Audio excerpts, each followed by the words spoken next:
Fala pessoal, seja bem-vindo ao canal Fazendo História com o professor Zelaya. E hoje nós vamos falar aí sobre a escravidão e a forma de resistência à escravidão aqui no Brasil. Bom, mas antes da gente começar, eu gostaria de pedir para vocês, como sempre, se possível, curtir aí o vídeo, se inscrever no canal, compartilhar com o máximo de pessoas possíveis, para a gente tentar ajudar aí, né, nesse momento complicado que nós estamos passando, principalmente relacionado à educação. Mas, sem mais delongas, vamos ao nosso tema. Como a gente já sabe, a partir do século XVI, milhões de africanos escravizados foram trazidos à força para o Brasil, né? Mas em sua grande maioria, esses povos que foram trazidos para cá eram pertencentes a dois grupos étnicos oriundos da África, que eram os Iorubás e também os Bantus, ok? Bom, hoje a gente vai conhecer especificamente um pouquinho mais sobre esses dois grupos étnicos que acabaram, por sua grande maioria, vindo para o Brasil como escravos. Os Iorubás, ou Nagôs também, como são conhecidos, têm sua origem incerta. A gente não sabe bem onde eles surgiram, de que forma eles surgiram. O que a gente sabe é que eles floresceram, né? A sua sociedade, a sua cultura floresceu em uma cidade ao sul do rio Níger, chamada de Ifé.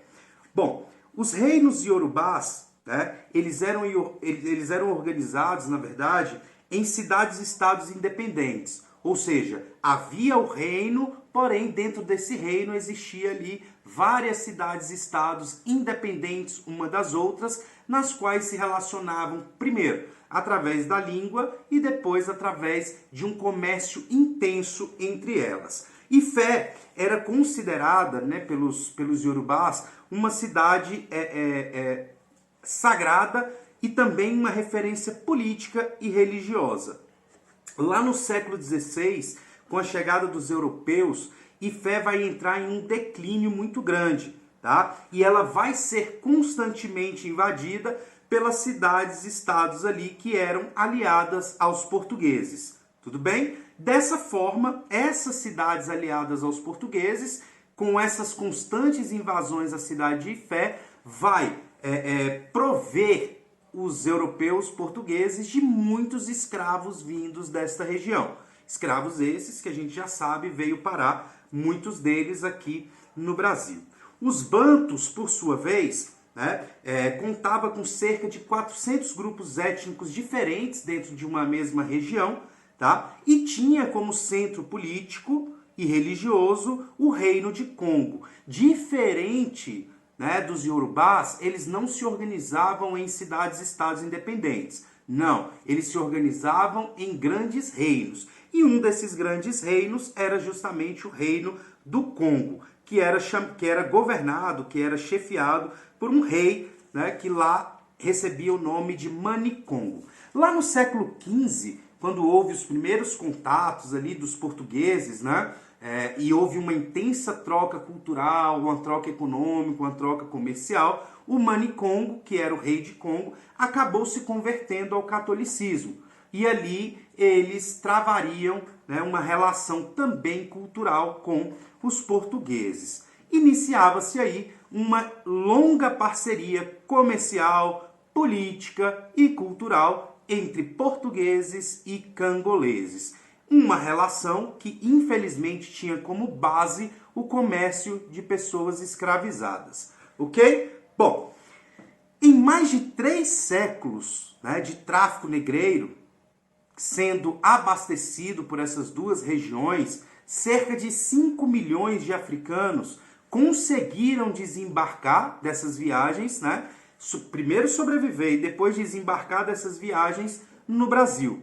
A partir daí, vai desenhar-se o modelo de escravidão adotado no Brasil, que foi um modelo pautado principalmente pelos castigos físicos.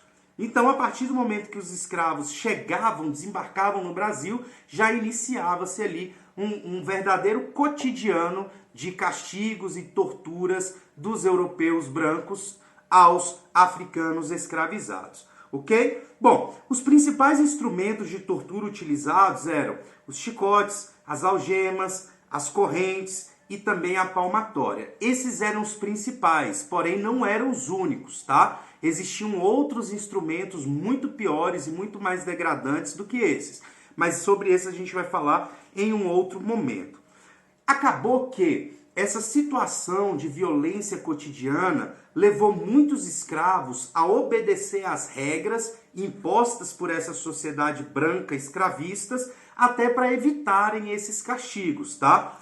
Porém, outros escravizados, né, outros africanos escravizados, encontraram formas diferentes de resistir ao castigo e também à própria escravidão. Como, por exemplo, eles evitavam ter filhos para não aumentar a quantidade de escravos. Eles também entravam, né, em um estado que nós chamamos de estado de banzo, que era, na verdade, uma melancolia profunda, uma depressão profunda, onde eles não se alimentavam, não bebiam água, ficavam profundamente tristes e, com isso, acabavam morrendo. Né? Ficavam muito fracos e acabavam morrendo justamente para fugir da escravidão. Outros grupos de escravizados tomavam também medidas muito mais drásticas, como, por exemplo, assassinavam os senhores de engenho, os familiares, os feitores, os capitães, se rebelavam ali dentro dos engenhos. Outros acabavam também fugindo para comunidades dentro da mata, feita por escravos, exclusivamente por escravos, que é conhecido como quilombos, né? Isso tudo para evitar uma violência, né? Violência essa sofrida quase que cotidianamente por esses escravos, o que também acaba explicando a alta taxa de mortalidade dos africanos do Brasil, certo? Até por isso o tráfico negreiro era incessante entre a África e a América. Era um comércio que não tinha pausa, ele não parava. O tempo inteiro chegava africanos escravizados para o Brasil, até para repor esses escravos que acabavam morrendo ou fugindo por conta dessa necessidade de uma intensa mão de obra.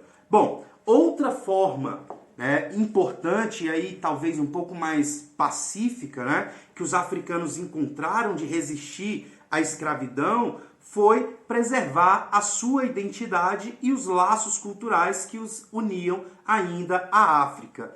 Dessa forma, os espaços de convívio entre os escravos no Brasil acabavam virando ambientes onde eles relembravam costumes, cerimônias religiosas, enfim, línguas, uma série de fatos que os ligava, os reconectava ao continente mãe da África, ok? Bom, dessa forma, eles acabaram criando aqui no Brasil toda uma cultura nova, né? Misturando aquilo que veio da África junto com eles com aquilo que eles acabaram encontrando aqui no Brasil. Até porque, como a gente sabe, vieram vários grupos étnicos diferentes e dentro do Brasil eles acabaram se unindo para tentar sobreviver a essa violenta escravidão.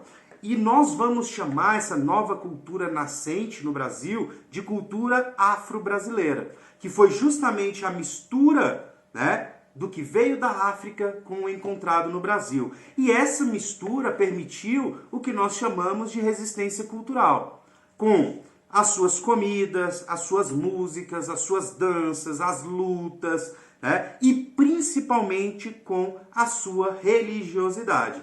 Religiosidade essa que, infelizmente, sofreu e sofre até hoje perseguições e preconceitos culturais, certo? Sendo muitas vezes classificados aí como feitiçarias, como macumba e por aí vai. Fato é que foi esta religiosidade que permitiu que os africanos permanecessem unidos culturalmente e que eles, na realidade, continuassem conectados aos seus laços culturais africanos. Tudo bem? Bom, galera, é isso. A gente vai ficando por aqui hoje. Espero que vocês tenham gostado do vídeo. Tenham um bom dia, uma boa tarde, uma boa noite. Até a próxima. Tchau, tchau.